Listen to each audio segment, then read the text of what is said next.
Hello everyone and welcome to another StarCraft 2 commentary with EXO, and today I'm going to be bringing you a game between, yes, it is going to be oGs.NaDa, and for those of you who don't know who oGs.NaDa is, then it's about time I explain who he is, because he's really not just about anyone. He's one of the greatest, if not the greatest, StarCraft Brood War players. So obviously it's hard to assume that someone is the greatest player in a game like StarCraft, but if there's a top 5 of those players, then oGs.NaDa would surely be one of them.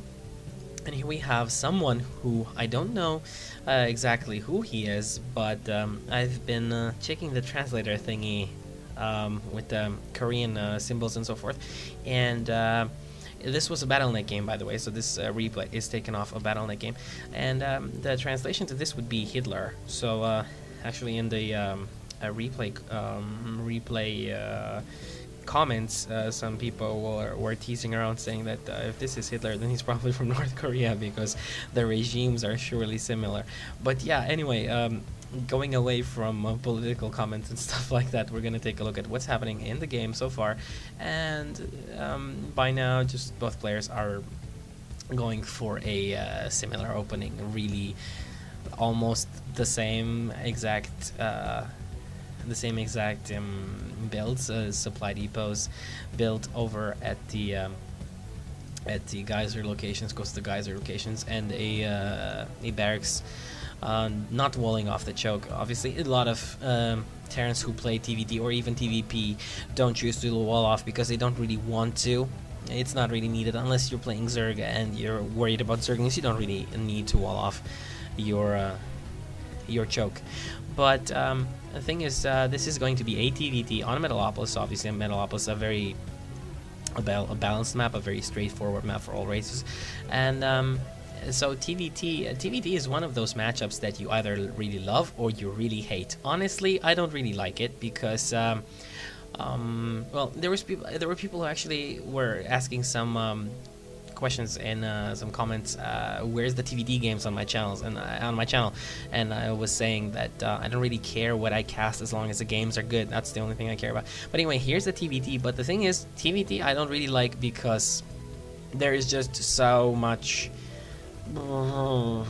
slow edging forward, and so many games just degenerate into tank Viking pushes, and whoever wins the sky battle wins the game, so to speak, because they're going to have the upper hand on the vision, and the tanks are going to be able to do the damage they need to do. So anyway, it's not really my taste. I play Zerg, so this is really the most uncomfortable matchup for me to watch, because yeah, Terrans versus Terran is really not so dynamic unless both players are really going for a lot of drops and a lot of harassment. But usually that's not how TVT goes. It's a lot of stationary play involving sieging up and defending and macroing up and expanding and so forth, and planetary fortresses all over the place. So yeah, anyway, maybe I'm sounding a bit too subjective, but no, not really. The thing is, I just like games where things are moving along much faster. But the thing is, these are actually was really pleased to see a replay of Nada, so I was really happy to be able to cast this one. And taking a look at what's happening in the game right now, yeah, fast expansion going down over here for shall I say Hitler? No, I don't know. Okay, Hitler. It's gonna be Hitler for now, because that's what the translator thingy said, so just gonna take its word for it. And as for Nada, he also has his expansion almost completed, gonna land it over here at the natural. I'm gonna take a look at what the tech options are for these players. Obviously, Hitler has been going for, this really does sound funny. I think most of you guys are laughing when I say this. Go ahead and just laugh, it's no problem. I'm kind of smirking myself. So, okay, 5 barracks for Hitler, and he's planning a supply depot over here behind the smoke, so he can see any incoming drops that might happen on that side. As for Nada, he only went for 2 Raxes with 2 tech labs and the reactors, so he's going to be getting Stimpack. Here we go. We see Stimpack being researched right now. Maybe Combat Shield is going to follow shortly after. Let's see if this if Combat Shield is going to be researched. And looks like Hitler is going to try a push with his Marines. Only Marines. He doesn't have any add-ons on these barracks. Not even one tech lab to go for Stimpack, and he's only going for the gas right now. So this is a very interesting build, by the way. I really like this build. This is very unorthodox. Going for no gas, all those Raxes, no add-ons, obviously getting a huge unit production, even though you don't have the add-ons. It's just much better because you can get a lot more units a lot faster because you don't have those add-ons taking the unit production time away. And then you go for double gas, which compensates for the fact that you didn't get a gas early on as you should have. So here we go. Seems like Hitler is gonna move across, but Stimpack is almost done for NaDa, and Combat Shield is almost done. Combat Shield is on the way, I mean. And let's see if these Marines are gonna be enough to handle NaDa's forces over here. Now taking a look at the income tab. Income tab is pretty much equal, although NaDa doesn't have his extractors planted down at the natural yet. Thing which Hitler seems like he is getting. And only one SCV in there for now, but I'm quite curious to see what he's going to be taking up into. Getting one tech lap over here and another one on this side, and there we go. He's going for double Stimpack and Combat Shield. Combat Shield, what's it called, researches, and looks like NaDa is planting down initial barracks as well. So even though in the start Hitler didn't get the add-ons he should have gotten, and NaDa did, and NaDa is throwing down initial barracks and is going to make up for that. So most likely both players are going to sit on roughly the same supply count. I'm quite curious to see the harvester count though. Oh, and here we go. It's actually Hitler is up by 10 SCVs now. That's really nice, and that's what happens when you cut the gas. That's what happens when you get no gas at all in the start. You get the harvester advantage, which is a really good thing. And here we go, actually a supply add-on thrown down on that supply depot over there. And NaDa is scanning. He might just go for a push over here, but these Marines are really nicely spread out, and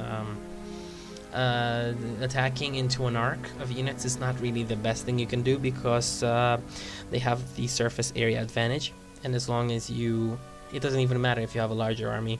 For instance, if the enemy troops are able to attack more enemy troops than yours are able to attack at the same time. So we'll take a look at what's happening over here. I see a starport being built. There we go, one starport only.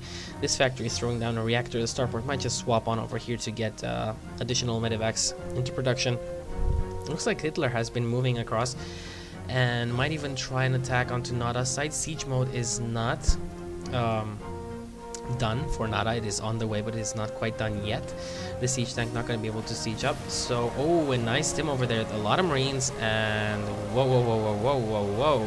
Oh, very nice macro, a very nice micro over there from Hitler. And whoa, this is really aggressive, and I really like what happened over here. And all of a sudden TVD just got a little bit less boring. These Marines are going to take down this factory. Siege mode is going to be done though on this tech lab over here. I think it is done. There we go, siege mode is done, and that tank is indeed going to do a lot of damage because all these Marines are really weak. But NaDa is forced to lift off his orbital command, which is a really big deal. He's stopped mining over here, and he hasn't secured his natural anymore. Now a lot more reinforcements streaming from Hitler's base, and looks like good old Hitler is really creating some difficulties for NaDa. NaDa, a very experienced and well-versed veteran in StarCraft, is having huge issues against a player who I have no idea about. I have no real insight on. I haven't seen him play. I don't even know who he is, but the name Hitler is quite representative, and yeah, it does say a lot. It means that he's really into what he's doing, just like Hitler. Hitler, even though he was, you know, all Nazi-like and stuff, he really knew what he wanted to do. So it seems like Hitler, our own Hitler in this game, knows what he wants to do. So he wants to beat NaDa, and let's see if he's going to be able to do that. Quite curious to see if NaDa will take this game or not. Looking at the production tab, we can see that Hitler over here is taking having a lot more things being produced at the right now. He has tanks, marine siege mode, medevacs, SCVs, additional production facilities as well, and a command center. And he has it dropped over here, and let's see what these Marines are going to be able to do.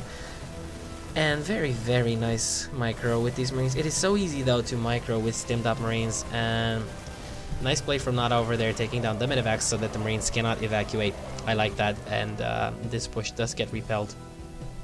Although NaDa needs to think about getting another expansion. He needs to maybe even lift this off. I'd even lift this off and put it over here. I wouldn't care so much about the gas that's left on this side, but he does bring back some SCVs. And he's not ready to expand yet. Most likely going to build an additional command center over here so he can turn it into a planetary fortress. Well, and this is really unusual. Actually, Hitler feeling very confident getting an orbital command at this location, not a planetary fortress, to get additional income, and so he's going to be able to build so many Marines and still no reactors on these barracks, and he's just pumping out units normally, one by one. This is really insane, really really interesting game from this Hitler guy over here. I like how he plays, and so far it's been working really good against NaDa. Caused him huge difficulties, both at his natural and his main. And let's see if NaDa is gonna try to edge forward over here. And it depends a lot on who takes this Zelnaga tower. But this medevac being planned over here, no unit from NaDa can stay up there since the tanks were sieged up down on this side. But more scans going down from Hitler, and obviously if you get 3 orbital commands, you have a lot of scans, not just mules. So I'm really curious to see what's gonna happen.